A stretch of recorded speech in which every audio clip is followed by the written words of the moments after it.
ওইদিকে ঘুরে এসে এতটাই ক্লান্ত হয়ে পড়েছে ও আর মেলায় যেতে চাচ্ছে না।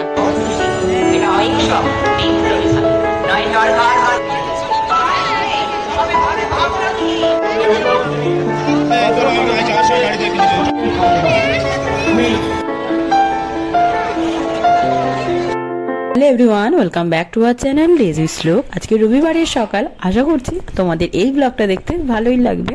চলো একটা ভালো দিন তোমাদেরকে সাথে নিয়ে শুরু করা যাক। ছুটির সকাল, তাই বিন্দু দিদির ছুটি, তাই সকাল সকাল চলে এসেছে ভাইয়ের সাথে একটু খেলা করার জন্য। সত্যি কথা বলবো, বিন্দু আর এই শ্লোকের বন্ডিংটা না দেখতে আমার ভীষণ ভালো লাগে। ও কিন্তু সারাদিন অপেক্ষা করে কখন বিন্দু দিদি ওর সাথে এসে একটু খেলে যাবে। যাই হোক, চলো শ্লোককে তো রেডি করে দিয়েছি, এবার আমি রেডি হব। রবিবার মানেই আমার বাড়ি যাওয়ার দিন। আজকে সারাদিন না তোমাদের আমার এই ভয়েস ওভার এই ব্লগটা দেখতে হবে, কারণ আমার গলার অবস্থা খুব খারাপ, তাই অগত্যা ভয়েস ওভার ছাড়া আমার কোনো কাজ নেই। তবে আজকে বাড়ি যাচ্ছি কিন্তু একটা বিশেষ কারণে। চলো বিশেষ কারণটা তোমাদেরকে পরে। আজ আমি না একাই বাড়ি যাচ্ছি। শ্লোকের বাবার একটা শ্রাদ্ধ বাড়ি নিমন্ত্রণ আছে, সুতরাং ওর বাবা যেতে পারছে না, আর শ্লোককে একা নিয়ে যাওয়া আমার জন্য একটু টু ডিফিকাল্ট হয়ে যাচ্ছে। একটা পা করে দাও, পা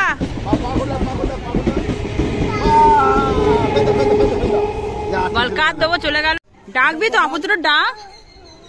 ও মামার বাড়ি ওইদিকে হাত দেখাচ্ছে। বাবু আবুদুর ডাকলি না, ডাক। ডাকবি তো। শীতকালে না বাড়ির সামনে উঠোনটায় এত রোদ আসে, আর বাবা নতুন রং করিয়েছে, তাই এই জায়গাটায় আমার বসে থাকতে আজকে ভীষণ ভালো লাগছে।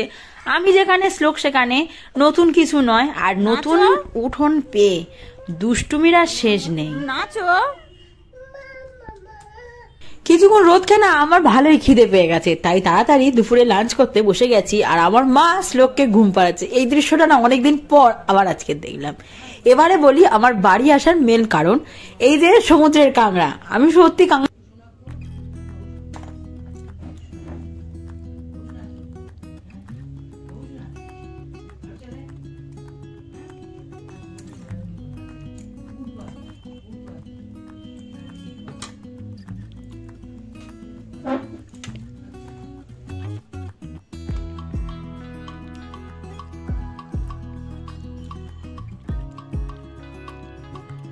দোল খাচ্ছ?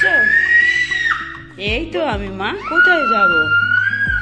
তোমায় ছেড়ে কোথায় যাব? কোথায় কোথায় কোথায়? মোটামুটি ঘড়িতে এখন বাজে 4:45।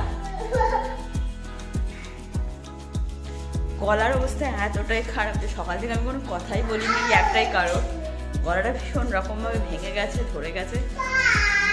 আজকের আপাতত বাড়ি ঘোরা হয়ে গেল। এবার সোজা চলে যাব বহুরূপে, মানে শ্বশুর বাড়ি। ওখান থেকে একটু রাসের মেলায় যাবো। আমার এই রাসের মেলায় কবে থেকে যাবো যাবো যাবো যাবো যাবো করে আজকে ফাইনালি শ্লোকের বাবার বা আমাদের সবার টাইম হয়েছে যাব। আর একে তো আজকের কোথাও ঘুরতে নিয়ে যেতে পারিনি, তাই ভাবলো ছাদে একটু দোলনা আছে, দোল খাই। কিন্তু ব্যাটা এতই ভয় পায় যে দোলটাই চলছে না। হয়তো একা একা দোল খেতে যায়। আমার ছেলে আমার দেখো আমার কোলে বসে দোল খাবে, একা একা দোলে বসেছি, কিছুতেই বসবে না, উল্টে চেঁচাচ্ছে, ভয় পাচ্ছে, সে কত কি কাণ্ড কারখানা। যাই হোক, আমার কোলে বসে দুটো দোল খাক, তাতেই হবে, তাই তো? ও বাবা, ও বাবা, ও হাজি পুঁতেছে, এবার হাজি পুঁতেছে। এবার একটু একা একা বস, একা একা বস। একা বসবি? একা দোলে বস না, কিচ্ছু হবে না, আমি তো দোল খাচ্ছি।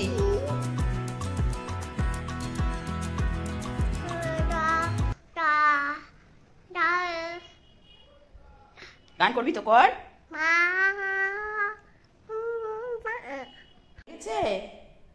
ভাল লাগছে? আর একটু খাবি? ও বাবা, চোখের ইশারা করতে শিখেছে, চোখের ইশারা দেখলে চোখের ইশারায় বলছে হ্যাঁ যে দোল খাবি। আর একটু দোল খাবি? আর দোল খাবি? বল। তুমি এইটুকু বয়স থেকে চোখের ইশারা করছো? এই চোখের ইশারা। আজকে আমার বাবারও টাইম হয়নি, তাই আমি আর শ্লোক একাই বাড়ি যাচ্ছি। চলো একটা ভালো দিন মোর বাড়িতে কাটিয়ে গেলাম। এবার আমরা সোজা যাব ওখান থেকে রাসের মেলায়। মোর বাড়ি থেকে ঘুরে এসে এতটাই ক্লান্ত হয়ে পড়েছে ও আর মেলায় যেতে চাচ্ছে না। ও শুয়ে পড়েছে।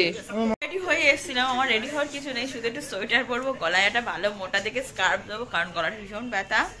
আর আমাদের টিভিতে চলছে সেই মানকি এলিফ্যান্ট শো, এটা আমারও এত পছন্দের হয়ে গেছে, ওর সাথে বসে আমিও এটা দেখি। ওই যে আর একজন কিছুতেই যাবে না, ও শুয়েই পড়েছে।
মাঝখানে আরো একটু ফুচকা আর ঘুগনি খেয়েছি, আর শ্লোকের জন্য এই লাইটিং দেওয়া ডুগডুগিটা কিনেছি, আর কিছুই কিনিনি।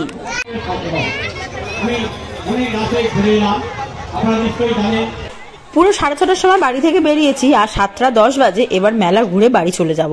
বাড়ি ঠিক ফেরার মুখে না এই হাওয়াই মিঠাইটা পেলাম। আমি তো আজ পর্যন্ত কোনোদিন হাওয়াই মিঠাই খাইনি, তাই ভাবলাম আমার আর শ্লোক দুজনের জন্য একটু হাওয়াই মিঠাই নেওয়া যায়। আরো একটু না মেলা ঘোরার ইচ্ছা ছিল, কিন্তু শরীরটা আর দিচ্ছিল না, সুতরাং এবারে সোজা মনে হচ্ছে কখন বাড়ি পৌঁছাবো। বাজে 9:30, এখনো হয়নি, আমার আর শ্লোকের খাওয়া হয়ে গিয়েছে। শরীরটা একদম ভালো নেই, তাই তাড়াতাড়ি সেরে নিচ্ছি সব। হুট করে ঠান্ডাটা না, এটা আমার শরীর খারাপ হওয়ারই ছিল। এখন শুধু বাঁচো আর শ্লোকটা সুস্থ থাকলেই হলো, কারণ 24টা ঘন্টাই ও আমার সাথে, ওটাই আমার ভয় যে আমার কিছু হলেই ওর ঠান্ডা লাগে। কিছুই না, জাস্ট গলাটা জ্বালা করছে, চোখটা জ্বালা করছে, আর অসম্ভবভাবে সর্দিটা চেপে বসেছে। এখন আবার কদিন ভুগতে হবে। আজকে আর ভালো লাগছে না বেশি ব্লগটা বাড়াতে, এখানেই শেষ করছি। দেখা হবে তোমাদের সাথে আবার কাল। আজকের আসি, শুভরাত্রি।